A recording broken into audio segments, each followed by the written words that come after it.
berontak, apa teriak lebih kenceng, apa berusaha mempertahankan, pasti saya udah kena bacokan. Kita ada gambar jalanan ini sampai ujung sana, misalnya memangnya sepi jam segini, udah bantai, dipepet, tendang, kadang palangin. Barang siapa yang bisa menangkap begal jalanan di Desa Burangkeng akan saya kasih penghargaan 10 juta.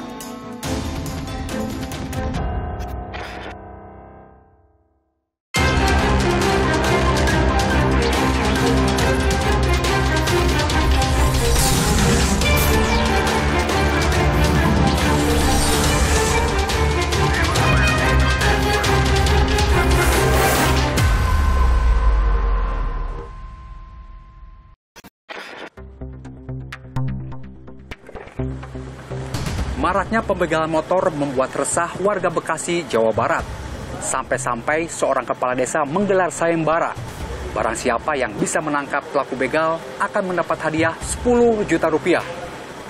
Lalu, bagaimana hasilnya? Apakah warga berhasil menangkap pelaku begal? Lalu, kenapa begal motor tak pernah habis? Saksikan liputan selengkapnya agar Anda tak jadi sasaran berikutnya.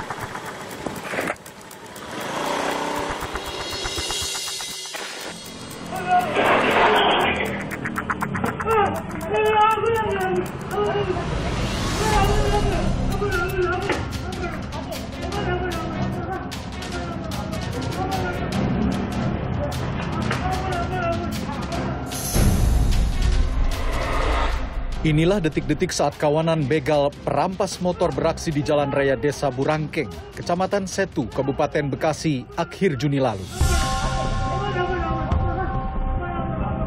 Sekitar jam setengah 4 dini hari, 4 kawanan begal mengeroyok seorang pengendara motor. Para pelaku menabrak motor korban dan mengancam dengan senjata tajam, lalu kabur membawa motor korban. Darurat begal kini tengah dirasakan warga Desa Burangkeng dan sekitarnya. Dalam sebulan terakhir, sekurangnya 7 kasus begal terjadi di wilayah ini. Kasus terakhir menimpa seorang pengendara wanita di Kampung Cisalak, Kelurahan Sumur Batu, sekitar 3 km dari Desa Burangkeng pada 2 Juli lalu. Pembegalan terjadi pada jam setengah 6 pagi. Kurang dari 1 menit, pelaku membawa kabur motor korban. Kami mendatangi rumah korban, Badriah. Saat itu Badriah baru pulang belanja dari warung yang berjarak 500 meter dari rumahnya. Tiba-tiba 2 orang tak dikenal memepet motornya. Saya keluar dari rumah, menuju ke warung sayur. Setelah itu, kebetulan di situ kan cuma ada 2 orang. 2 orang itu udah dilayanin. Udah pulang, terus saya dilayanin. Habis itu saya menuju pulang ke rumah. Tiba-tiba ada orang mepet dari belakang. Kirain saya orang kenal. Pas ditengok, ternyata orang nggak dikenal. Wah, ini pasti orang nggak bener. Saat kejadian jalanan masih lengang. Ibu 2 anak ini sempat berteriak minta tolong. Tapi salah satu pelaku langsung menodongkan senjata tajam. Badriah seketika pasrah, ia tak melakukan perlawanan. Sempet teriak tolong. Pas saya nengok orangnya udah megang celurit. Pikiran saya udah nggak bisa mikir apa-apa. Langsung motor saya gas, saya lempar. Udah motor dibawa, itu sempet kan sayuran berantakan. Saya ambilin sambil menuju rumah pulang. Kalau misalnya saya berontak, apa teriak lebih kenceng, apa berusaha mempertahankan, pasti saya udah kena bacokan. Udah pasrah, udah nggak berani berontak. Pembegalan yang menimpa Badriah terjadi di jalanan kampung yang lebarnya sekitar 2 meteran. Sehari-hari jalan ini sepi. Lampu penerangan jalan pun minim. Di lokasi inilah pelaku membegal Badriah. Pada saat kejadian, korban melaju dari arah barat. Dan di saat bersamaan, pelaku melaju dari arah belakang korban, lalu memepet korban di sekitar sini. Setelah mengancam menggunakan senjata tajam, pelaku membawa kabur sepeda motor korban ke arah timur. Sore Mas, jadi kita pengen tahu tentang kejadian begal di sini Bang. Iya. Kemarin kan sempat kejadian begal di sini ya? Iya, di situ kejadiannya. Oke. Abang tahu nggak ada kejadian begal di sini? Pada saat kejadian? Pas kejadiannya? Iya. Kalau pas kejadian saya nggak tahu. Saya habis kejadian baru 10 menitan kemudian baru saya tahu. Tahu ada begal di sini? Iya. Gitu ya? Ada yang kasih tahu ibu-ibu tetangga sebelah. Jalanan di tempat ini biasanya kalau pagi jam 6 pagi kayak gitu rame, sepi atau bagaimana Bang? Kalau pagi-pagi kayak gitu sih kadang juga sih, kadang sepi, kadang rame. Maraknya aksi begal membuat aparat desa prihatin atas keselamatan warganya. Apalagi di Desa Burangkeng ini terjadi berturut-turut kurang 1 bulan sampai 6 kali kejadian. Nah ini kan menjadi keprihatinan kita semua. Bukan hanya saja mengancam harta benda, tapi dia tidak segan-segannya juga melukai, bahkan menghilangkan nyawa si korban. Nah inilah, mungkin kalau harta benda masih bisa dicari, tapi kalau nyawa... Hingga kini tak satu pun pelaku pembegalan berhasil ditangkap. Pemerintahan desa pun mendapat sorotan warga karena dinilai tak mampu mengatasi masalah keamanan. Menanggapi hal ini, Kepala Desa Burangkeng menggelar sayembara untuk menangkap begal. Barang siapa yang bisa menangkap begal jalanan di Desa Burangkeng akan saya kasih penghargaan 10 juta. Kita sudah lakukan dengan aparat kepolisian, patroli bareng-bareng, sehebat apapun polisi, tapi dengan keterbatasan personilnya, ya kalau nggak dibantu dengan kita sebagai warga masyarakat untuk menciptakan rasa aman dan nyaman di lingkungannya masing-masing, itu tidak mungkin terwujud. Tak hanya marak di wilayah Bekasi, pembegalan motor juga terus terjadi di wilayah lain akhir-akhir ini. Pada 7 Juni lalu, seorang pengemudi ojek online menjadi korban di Cipinang, Jakarta Timur pada dini hari. Korban dipepet 4 pelaku yang mengendarai motor. Salah satu pelaku memukul korban menggunakan batu hingga korban terjatuh. Sementara itu di Medan, Sumatera Utara, pertengahan Juni lalu, seorang pengendara motor dipepet dan ditendang hingga terjatuh oleh 3 pelaku begal bersenjata tajam. Dalam waktu singkat, polisi berhasil menangkap 2 pelaku. Mirisnya, salah satunya masih berusia 15 tahun. Mereka berboncengan, kemudian mereka mencari sasaran. Sasaran ini kemudian dipepet, ditendang, kemudian jatuh, sepeda motornya diambil dan ditinggalkan korbannya. Rentetan kasus pembegalan motor yang terjadi akhir-akhir ini semakin meresahkan masyarakat. Lalu mengapa begal tak mudah diberantas? Kita ada gambar jalanan ini sampai ujung sana misalnya, memangnya sepi jam segini, udah bantai habis. Pepet, tendang, kadang palangin.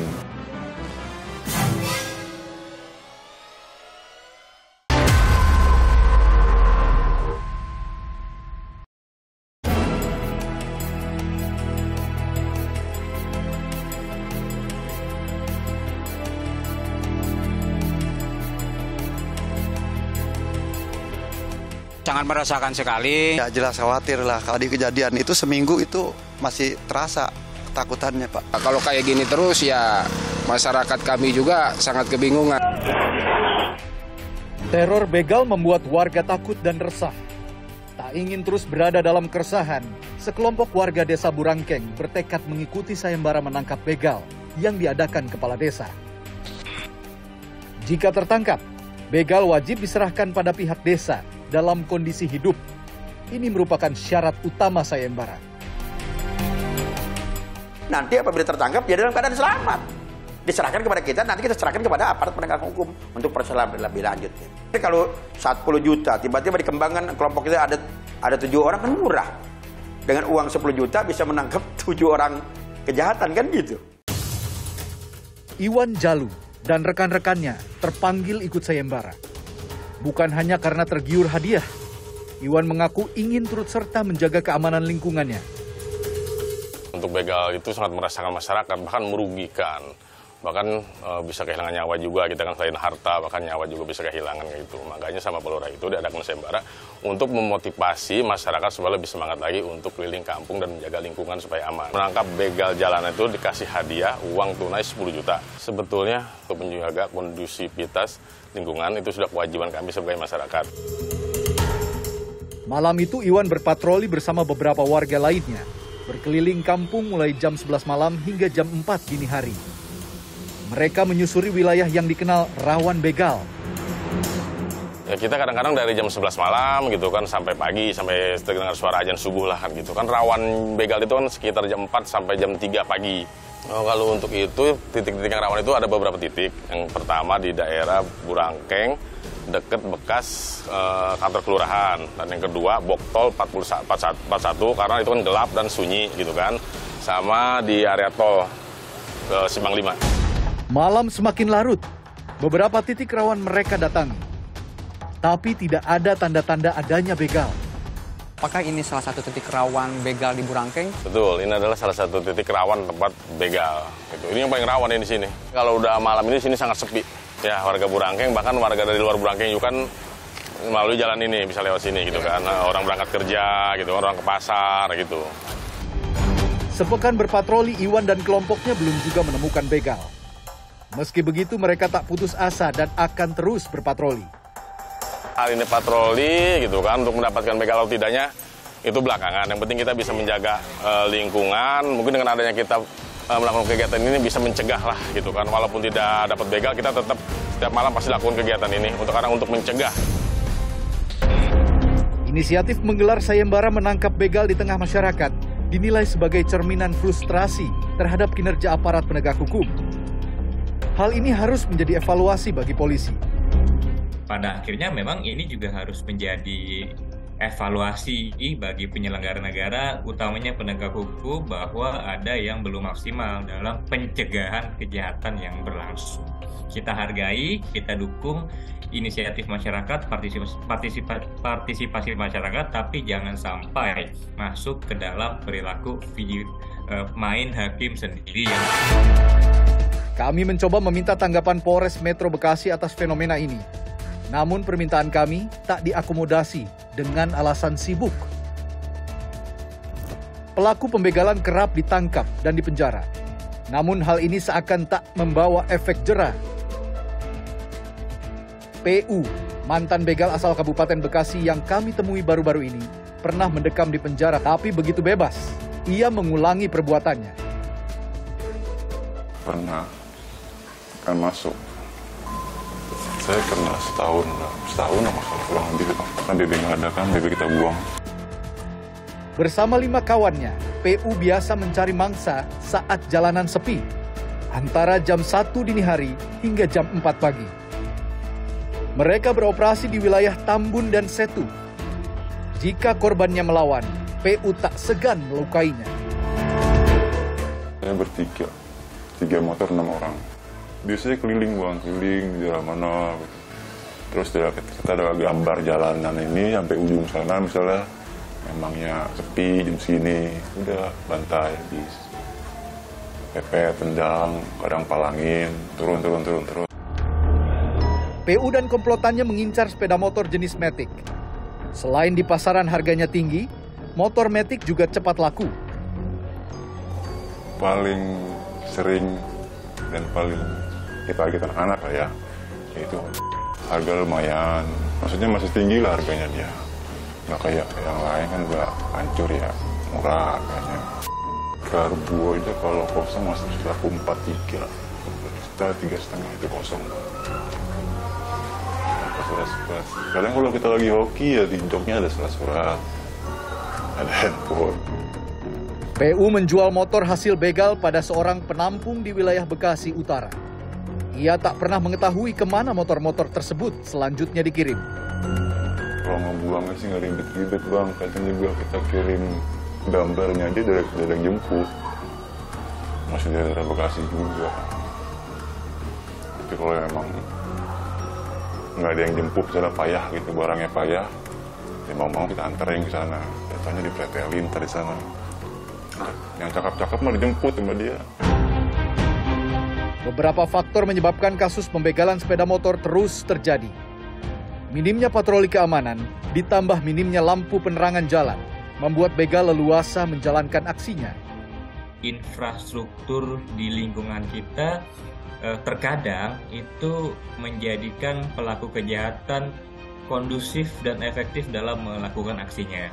Misal, minim atau cukup jauh dari jangkauan penegak hukum, jarang dilalui atau dilintasi patroli penegak hukum, minim penerangan jalan, sehingga menjadikan satu lingkungan itu kriminogenik atau kondusif dilakukannya suatu kejahatan.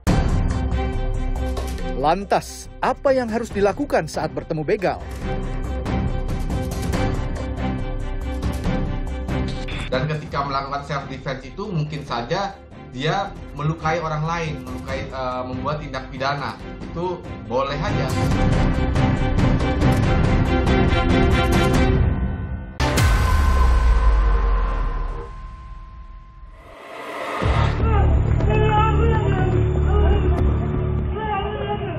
Begal tak segan melukai korbannya demi mendapatkan sepeda motor korban.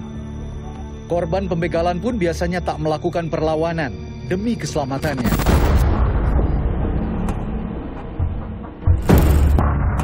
Namun Silmi, seorang karyawan perusahaan swasta di Jakarta Pusat, pernah menghadapi pelaku begal dengan cara tidak biasa.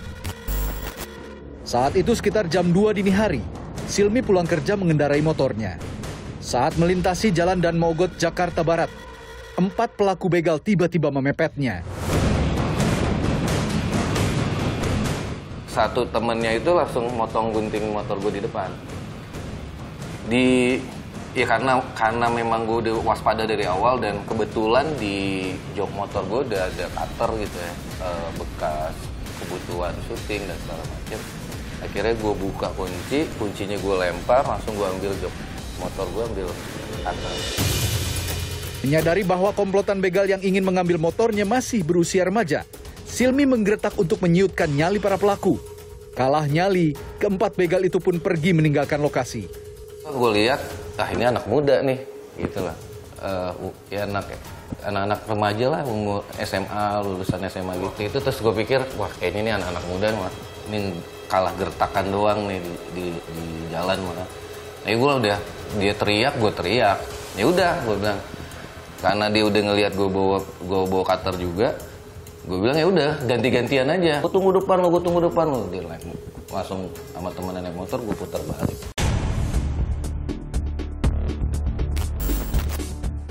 Perlawanan terhadap begal juga pernah dilakukan Irfan Bahri pada Mei 2018 silam di Bekasi. Saat itu Irfan tak gentar melawan 2 orang begal bersenjata tajam yang ingin mengambil ponsel temannya. Saya pikir waktu kejadian itu saya hanya digertak, ditakut-takutin. Jadi gak sengaja, jadi kena tangan, terus kena ini, sebelah kiri. Iya, ini juga, terus ada di punggung di sini.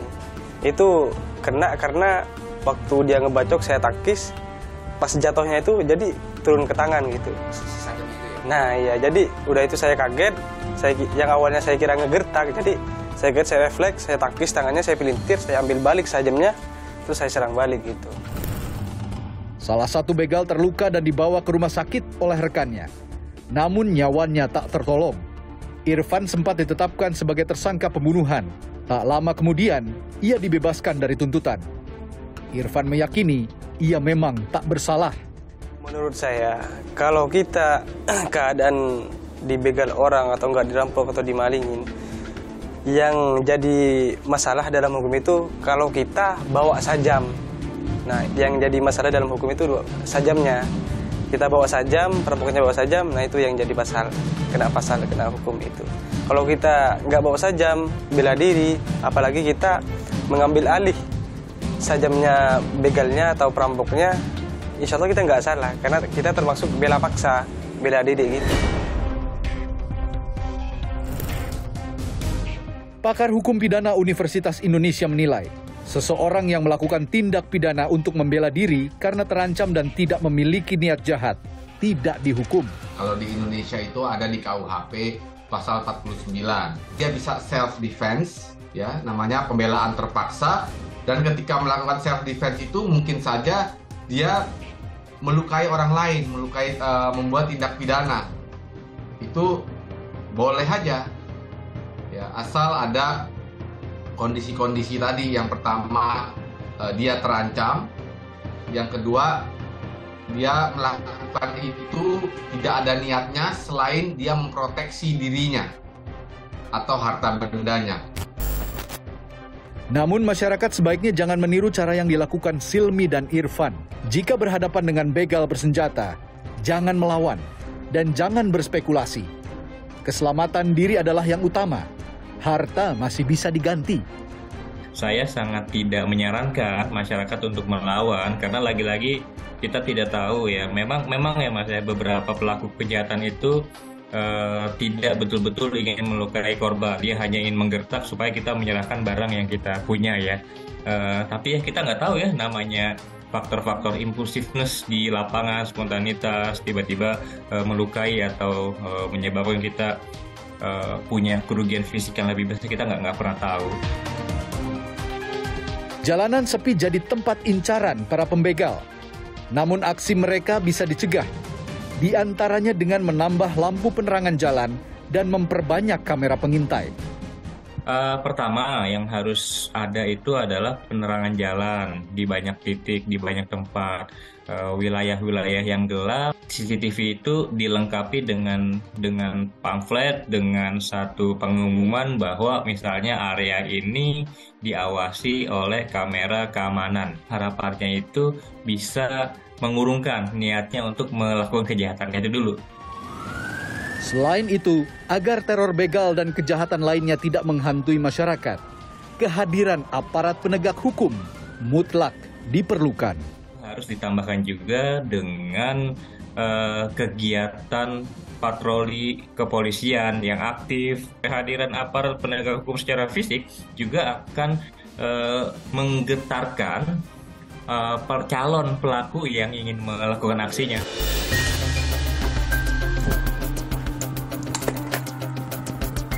Waspadalah saat melintasi jalanan sepi dan minim penerangan, apalagi jika malam hari hingga dini hari. Usahakan tidak mengendarai motor seorang diri.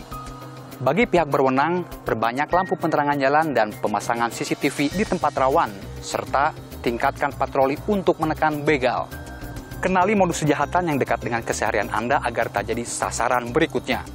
Ikuti terus perkembangan pemilu 2024 di Kompas TV Independen Terpercaya. Saya Faisal Alasori, sampai jumpa.